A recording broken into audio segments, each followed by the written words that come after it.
October 6, 2025, at exactly 23, two bright fireballs tore through the night sky above Saki Airport in Novorivka, located on the western coast of the Crimean Peninsula. This was no ordinary attack. It was the opening note of a massive, carefully orchestrated operation aimed at crippling Russia's southern flank. When the sirens began blaring at the Russian Black Sea Fleet Command Center in Sevastopol, the radar screens lit up with dozens of targets approaching from the west and north of the peninsula. Each dot that appeared on the screen was a threat. This was the sound of an army of 63 unmanned aerial vehicles and 3 missile drones, each serving a different purpose, taking off from different points in Ukraine. The Russian lieutenant general in command of the Integrated Air Defense System, IADS, in Crimea did not hesitate. He gave the order, "Engage all targets." This was exactly the reaction the Ukrainian planners had anticipated. S-400 batteries, Pantsir S-1 and Tor M1 systems launched a missile barrage that lit up the sky. However, each interceptor missile launched was a step toward closing the trap's steel jaws. Most of these missiles were heading toward a trap. The backbone of this first wave was 48 low-cost, high-speed, small-payload decoy UAVs. These platforms were more of an economic and psychological argument than a weapon. They were mass-produced, simple designs with composite bodies that absorbed rather than reflected radar waves. Modified commercial drones and even less sophisticated platforms like the aging UJ-22 Airborne reconfigured for one-way missions. Their tasks were simple but vital: to saturate the Russian air defense system, deplete its valuable interceptor missiles, and most importantly, force it to reveal itself. As the air defense batteries around Saki and Katsha airfields, Sevastopol, Simferopol, and Yevtoria picked off this swarm of decoys one by one, each successful hit was actually a strategic loss. More importantly, each missile launch provided Ukraine's signals intelligence SIGINT units with an invaluable data package: the battery's exact location, the frequency range of its engagement radar, and its reaction time. Russian air defense was mapping itself. Russian generals began preparing their reports, believing they had successfully repelled a major attack, but this was merely a diversion. What was actually happening was akin to a chess master deliberately allowing his opponent to see all his potential moves. The real hunters were approaching silently and low in the electronic and physical shadows created by this chaos. The Russian air defense network had swallowed the bait and fallen into the trap. The corridors were now open for the main strike force. Behind this veil of chaos, from a secret launch site near Odessa, the deadliest hunters of the night began their journey of approximately 300 km. 2 heavy Peklo missile drones and 4 UJ-26 Bober drones carrying 50 kg warheads. Simultaneously, 4 lighter AQ-400 sides took off from a point closer to the Kherson front line. The genius of the plan was based on flawless timing that would allow these platforms, with their different speeds and ranges, to converge over the target within seconds after a flight of hundreds of km.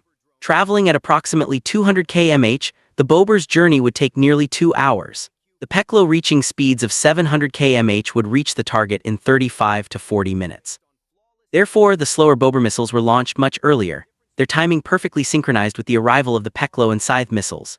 This was a 4-dimensional battle plan designed to make the enemy's decision-making cycle impossible, going beyond simple timing. At 145, the main striking force was approaching the western coast of Crimea. To evade radar, they were advancing just 30 to 50 m above the sea surface, surfing between the waves. This altitude meant they were below the radar horizon of Russia's main air defense radars, such as the 91N6E Big Bird system and the S-400. For these radars, these low-flying drones were simply not there due to the curvature of the Earth. As they approached the peninsula, a KUCA-4 system in the area created a wide-spectrum GPS jamming zone. Systems like Kasuka-4 could create a jamming bubble over hundreds of square km, completely blinding global navigation satellite systems GNSS like GPS. This was a deadly threat to a standard UAV or missile. However, these platforms were designed for this very moment. The flight computers instantly rejected the corrupted satellite signal and switched to the primary guidance system, the Inertial Navigation System (INS). This was one of the most critical moments of the plan. Russia's biggest trump card, electronic warfare, was rendered ineffective with a single software command. Using high-precision ring laser gyroscopes and accelerometers, they continued to maintain their course with millimeter precision, even without GPS. They were flying blind, but they were not lost. As the smoke screen closed, the real striking force of the operation took center stage. This was not a random attack, but a surgically precise operation designed to paralyze the Russian logistics ecosystem, fuel, transportation, ammunition in Crimea. Before reaching the main target, the supporting elements had to be eliminated. The first surgical strike of the operation was directed at the Ivazovskaya train station, the railway artery leading to the logistical heart of Fedosia. This station was a critical junction, where fuel from the oil terminal was loaded onto railway tankers and sent to the front. Three AQ-400 SCY UAVs modified with 30 kg warheads that were lighter but more penetrating were directed at this target. While air defenses were focused elsewhere, these three drones infiltrated at low altitude. The first UAV targeted the station's administrative building and signaling center, crippling command and control. The other two physically damaged the railway tracks by targeting the switches and rails. Although the attack did not cause a major fire, it achieved its objective. The railway connection between the Feodosia terminal and the southern front was severed. Simultaneously, another deadly package was approaching a different target deep inside Crimea. This target was the main ammunition depot belonging to the 18th Combined Arms Army fighting on the Kherson and Zaporizhia fronts. The force assigned to this attack consisted of 4 specially modified UJ-26 Bober and 1 Peklo missile drone. Instead of standard warheads, the Bober drones were equipped with 50 kg powerful explosives that increased their destructive power many times over, albeit at the cost of slightly reduced range. The air defense's attention was still distracted by the decoy targets. The striking force infiltrated at low altitude. The first Bober breached the perimeter defense of the storage area and plunged into one of the main buildings. Seconds later, the other Bober missiles, and finally the Peklo missile drone with its massive 120 kg warhead struck the target. Peklo's imaging guidance activated in the terminal phase used preloaded satellite images to identify the point where ammunition boxes were most concentrated and directed its strike there. The result was, in a word, apocalyptic. Hundreds of tons of artillery shells, Grad rockets, and S-300 missiles detonated simultaneously. A massive fireball lit up the night sky and the seismic shock wave was felt kilometers away. In a single night, the 18th Army's fist was not broken. It was vaporized. While all these attacks were taking place, the spearhead of the operation was making its final approach to the lifeblood of Crimea, the Fodia Sea Oil Terminal. This package, consisting of a total of 10 platforms including 4 AQ-400 Scythe 30 kg warhead, 4 UJ-26 Bober 50 kg warhead, and 2 heavy Peklo missile drones 120 kg plus warhead, was designed to stop Russia's war machine in the south. Due to the general state of alert on the peninsula, the lower-tier air defense around the terminal systems like Pantsir opened fire. Pantsir battery locked onto an approaching Bober, and a 57E6 missile capable of speeds of approximately 1,300 ms was launched into the night sky. For the operator, this was a successful interception. He was in control. However, as the missile progressed toward its target, the nightmare scenario unfolded. The tactical display suddenly filled with 5, 6, 7 new targets appearing almost simultaneously from the west, southwest, and northeast. The system was now facing a logic crisis. However, the passive radar detector RWR on the Bober instantly detected this lock and activated the mini-Yopod. The clear lock on the Russian operator's screen suddenly became blurred. In the midst of this electronic duel, 1 Scythe and 2 Bober were shot down in the ensuing clash. However, the remaining 7 strike assets were locked onto their targets. First, an AQ-400 Scythe struck the first fuel tank, acting as a penetrator to weaken the thick steel construction. Immediately afterwards, a second SCY and the first Peklo missile with a 120 kg warhead struck the same point within a second of each other. The armor reached saturation point and the massive tank turned into a fireball. Simultaneously, an AQ-400 SCY and a second Peklo missile performed a similar sequential strike on the second fuel tank. A second massive explosion lit up the night. Meanwhile, there is a donation campaign for Ukraine by United24 in the video description. If you want to take part in the fight for freedom, we are waiting for your support. Now let's get back to our main topic. Finally, 2 UJ-26 Bober missiles which flew slower but carried heavier 50 kg warheads. And the last AQ-400 Scythe took advantage of the chaos created by the first 2 explosions and headed for the third tank. Although the total amount of explosives hitting this tank was not normally sufficient, the chain reaction and intense heat from the explosions of the first 2 tanks triggered the third tank to ignite. Within 10 seconds, the heart of the Fodia terminal was pierced by a total of over 500 kg of high explosives, each precisely targeted. The result was an inevitable inferno. By 2:30 a.m., the flames were so high they could be seen from dozens of kilometers away. NASA firm satellite imagery confirmed multiple large fires at the terminal's location. The intensity of the fire necessitated the evacuation of approximately 250 to 300 civilians from nearby residential areas. Initial reports as always spoke of an accident, an industrial accident, a leak, a static electricity discharge, human error. This is the system's first line of defense, assuming the predictable, the manageable. But at the same time, 3 chains of confirmation converged to shatter this comforting scenario. The first were the initial reports leaked from official channels controlled by the Russian Ministry of Defense, which confirmed the strike in a panic. The second were the emergency bulletins that international news agencies ran under headlines like Major Fire in Theodosia. The third and most definitive were the cold digital data captured by thermal imaging satellites in orbit, indisputably recording the size of the flames and the massive column of smoke. A facility worth millions of dollars, protected by Russia's most advanced and layered air defense systems, considered one of the country's most secure strongholds, was engulfed in flames within minutes. This was not a malfunction. This was an attack. On the night of October 6, the Russian Ministry of Defense issued a statement claiming that more than 40 UAVs had been destroyed over Crimea. This figure could have been technically accurate. However, it was an admission of failure, not success. Because in asymmetric warfare, the measure of success for the defender is 100%, meaning stopping all threats. For the attacker, the measure of success is 1%, meaning just one platform reaching its target. That night, Russia's million-dollar missiles may have hit dozens of cheap UAVs, but what mattered was not what was hit, but what was not hit.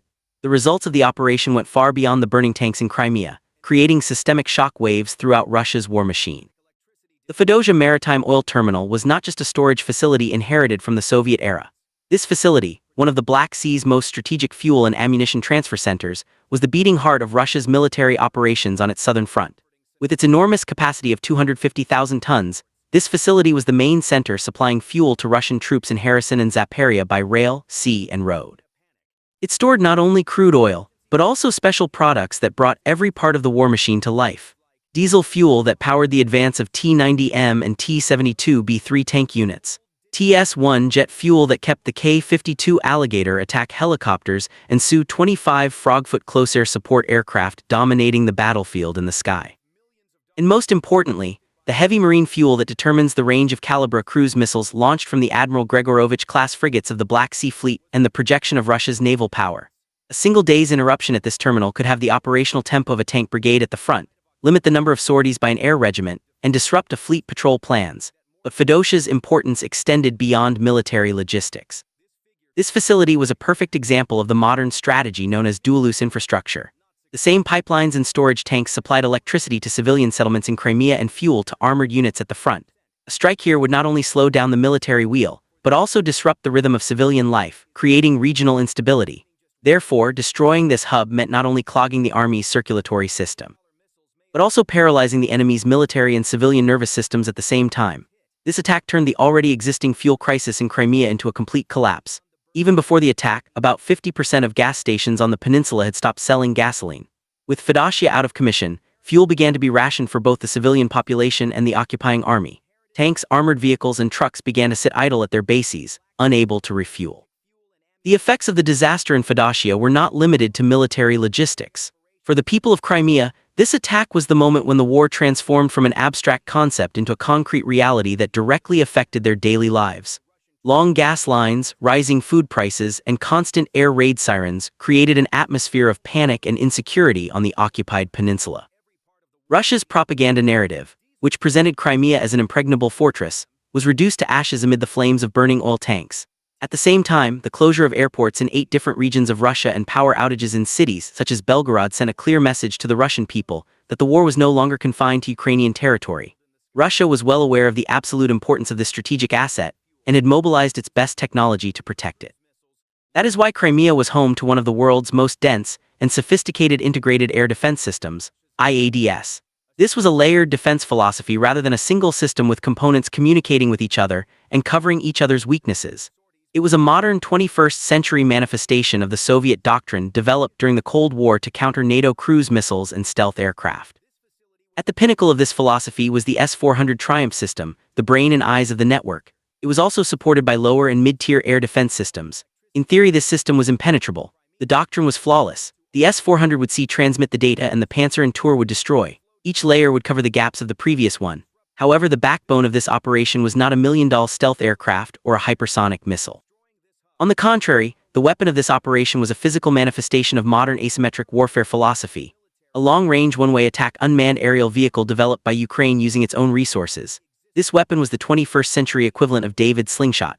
It relied not on brute force but on intelligence, cost-effectiveness, and to subvert the enemy's expectations. The design philosophy of these platforms can be summed up in one word: expendability. While a single S-400 interceptor missile costs millions of dollars, the production cost of one of these UAVs was in the tens of thousands of dollars. This economic asymmetry created an equation where the aggressor, willing to lose dozens of UAVs, forced the defender to waste just one missile. This was a war of attrition.